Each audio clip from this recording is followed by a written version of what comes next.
नमस्कार, मेरा नाम है अभिषेक पांडे और आप देख रहे हैं डेली लाइन। आज डेली लाइन डिस्कशन में हम बात करेंगे उत्तर प्रदेश के एक सांसद के बारे में। चंद्रशेखर आज़ाद नगीना से सांसद हैं, अपनी पार्टी के एक इकलौते सांसद हैं और जिस तरीके से वो दहाड़ रहे हैं पार्लियामेंट के बाहर जिस तरीके से वो दलितों की आवाज़ उठा रहे हैं, उससे उत्तर प्रदेश की सियासत में खलबली सी मच गई है।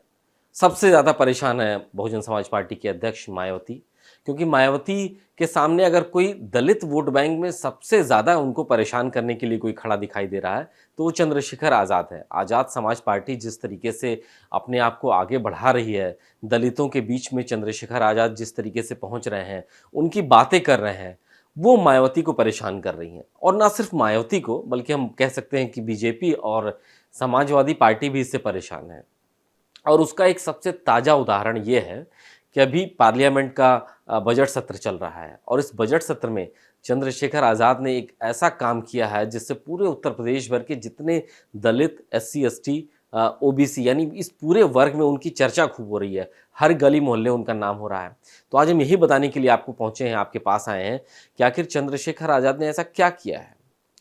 दरअसल पार्लियामेंट के सेशन में उन्होंने एक प्राइवेट बिल पेश किया है, एक उन्होंने निजी विधेयक को प्रस्तुत किया और इस विधेयक का मकसद यही था कि एससी, एसटी, ओबीसी यानी अनुसूचित जाति, अनुसूचित जनजाति और अन्य पिछड़ा वर्ग, इनके लिए निजी क्षेत्र में आरक्षण का प्रावधान किया जाए और कम से कम निजी क्षेत्रों में जहां शैक्षणिक संस्थान है और निजी नौकरियों में जहां पे कम से कम 20 एम्प्लॉयज़ काम कर रहे हैं, वहां पे आरक्षण यानी प्राइवेट सेक्टर में आरक्षण अब दिया जाए। ये चंद्रशेखर आज़ाद ने अपनी पार्टी की तरफ से उन्होंने प्राइवेट बिल पेश किया। बतौर सांसद उन्होंने इस बात को रख दिया और कहा कि एससी, एसटी, ओबीसी के उत्थान के लिए प्राइवेट सेक्टर्स में भी जगह होनी चाहिए, वहाँ भी आरक्षण को लागू किया जाना चाहिए। प्राइवेट बिल उन्होंने रख दिया और ये कहा कि इससे सरकारी जो हित हैं वो प्रभावित नहीं होंगे और सरकार को अगर इस पर आगे बढ़ेंगे तो एससी, एसटी और ओबीसी को निजी क्षेत्रों में भी आरक्षण का लाभ देकर के उनको आगे ले जाया जाएगा। कहने को तो एक बहुत साधारण सी बात है ये, बहुत सारे लोग प्राइवेट बिल पेश करते हैं, अपने अपने मुद्दे की बात रखते हैं उसमें, लेकिन ये बात जो चंद्रशेखर आज़ाद ने रख दी है, उसकी चर्चा, उसकी गूंज पूरे उत्तर प्रदेश में हो रही है इस समय। और इसलिए की जा रही है, इसकी गूंज इसलिए सुनाई दे रही है क्योंकि उन्होंने उत्तर प्रदेश के एक बहुत बड़े वर्ग एससी, एसटी, ओबीसी को सीधे एक मौका दिया है अपनी बात कहने का, अपनी बात रखने का। और ये बात एक बड़ी बड़ी political parties, BJP, Congress, Samajwadi party और बीएसपी, जो कि दलितों के हित की सबसे ज़्यादा मायावती ही तो बात करती रही, उन्हीं के आधार पे उन्होंने अपनी पार्टी का गठन किया, उन्हीं की बात उठाने के लिए अपनी पार्टी का गठन किया। लेकिन इन लोगों ने ऐसा कुछ नहीं किया और एक इकलौते सांसद चंद्रशेखर आज़ाद ने एक प्राइवेट मेंबर बिल रख करके सभी दलितों के दिल में, सभी अनुसूचित जनजाति के लोगों तक अपनी बात पहुंचाई और ओबीसीज के बीच में भी बात पहुंचाई कि कोई इनके लिए निजी क्षेत्र में आरक्षण मांग रहा है और उसके लिए उन्होंने प्राइवेट मेंबर बिल रख दिया है। अब इससे समस्याएं किसको किसको, अब आप ये समझिए, ये एक कानून बने जैसा कि बाकी आरक्षण लागू किया जाता है, उसमें बहुत लंबा समय हो सकता है और हो सकता है इसमें बहुत लंबी चर्चा हो, लेकिन एक बिल जब जैसे ही रखा गया उसके कई मायने हैं। सबसे ज़्यादा परेशानी इससे बहुजन समाज पार्टी की अध्यक्ष मायावती को होने जा रही है। पहले ही वो शून्य पे आ चुकी हैं। 2014 के बाद ये दूसरा चुनाव है जब उनकी पार्टी ने खाता भी नहीं खोला। पार्लियामेंट में आज उनका एक भी सांसद नहीं है कि वो उनकी पार्टी की बात कह सके, एक प्राइवेट मेंबर बिल भी रख सके, दलितों की बात भी कह सके। कोई उनका सांसद नहीं है। उनका अपना जनाधार दलितों के बीच से लगातार खिसकता चला जा रहा है। बीजेपी भी कमोवेश कमज़ोर हुई है इस दौरान आरक्षण वाले मुद्दे को लेकर के। जिस तरीके से आरक्षण वाली बात चुनाव में गई लोगों के बीच में, बीजेपी को नुकसान हुआ।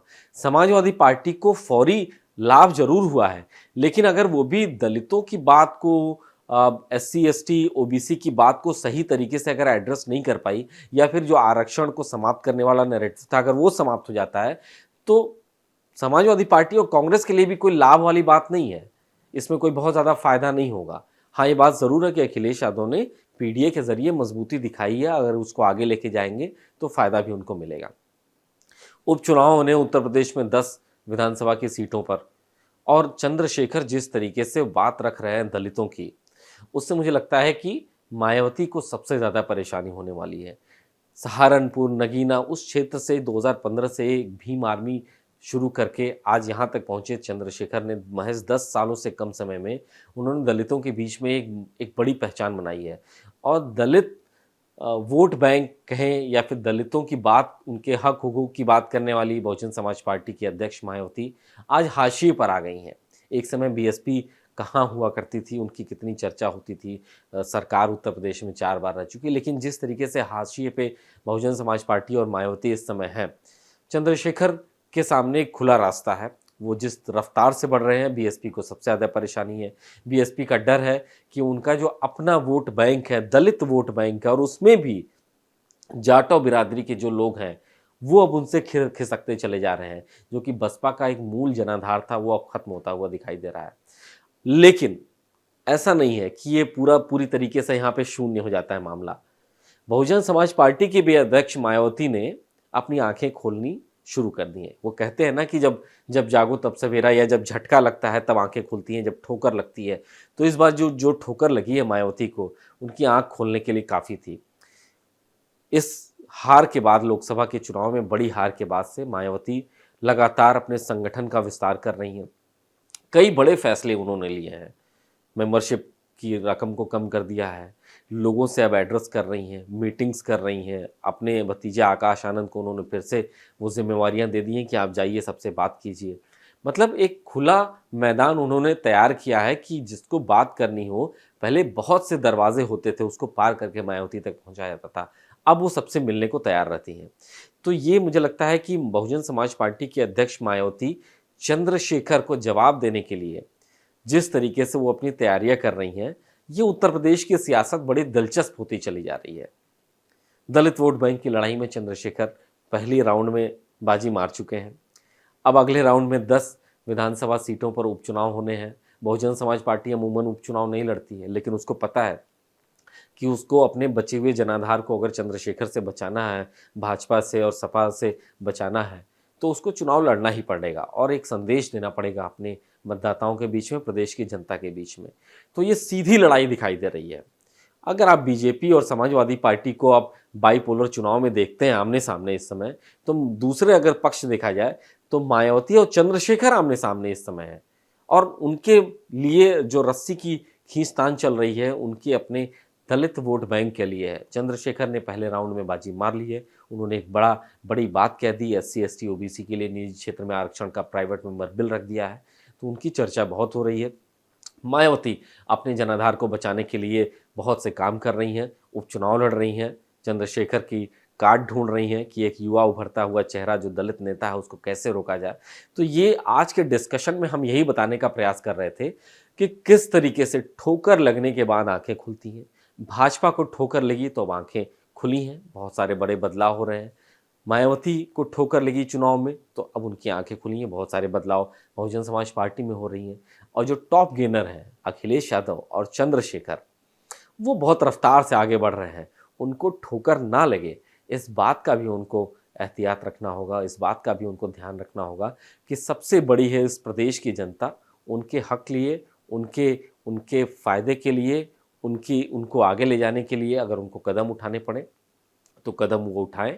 और इस उत्तर प्रदेश की जो कॉम्प्लेक्स राजनीति है वो बहुत शानदार है। अगर आपको राजनीति को पढ़ना है, पॉलिटिक्स की यूनिवर्सिटी है उत्तर प्रदेश, बहुत कॉम्प्लेक्स सियासत है और उसमें चंद्रशेखर एक नया नाम है और बसपा प्रमुख मायावती आज उनसे परेशान है, उनसे पार पाने के लिए नए नए रास्ते भी ढूंढ रही हैं। तो आपको आज का ये डिस्कशन कैसा लगा? हमने उत्तर प्रदेश की सियासत को समझाने का प्रयास किया, या आप हमको बताइएगा कि चंद्रशेखर आज़ाद और मायावती, इनके बीच में जो लड़ाई चल रही है दलित वोट बैंक की, वो आगे कहाँ तक पहुँचेगी? और दूसरी बात, बीजेपी इस ठोकर के बाद समाजवादी पार्टी से कैसे उपचुनाव में लड़ेगी, इसके बारे में आप क्या सोचते हैं? तो आप कमेंट करके हमको ज़रूर बताइए ताकि हम अपने इस विश्लेषण को अगले डिस्कशन में शामिल कर सकें और आपकी बात को भी आगे ले आएँ। बहुत बहुत धन्यवाद।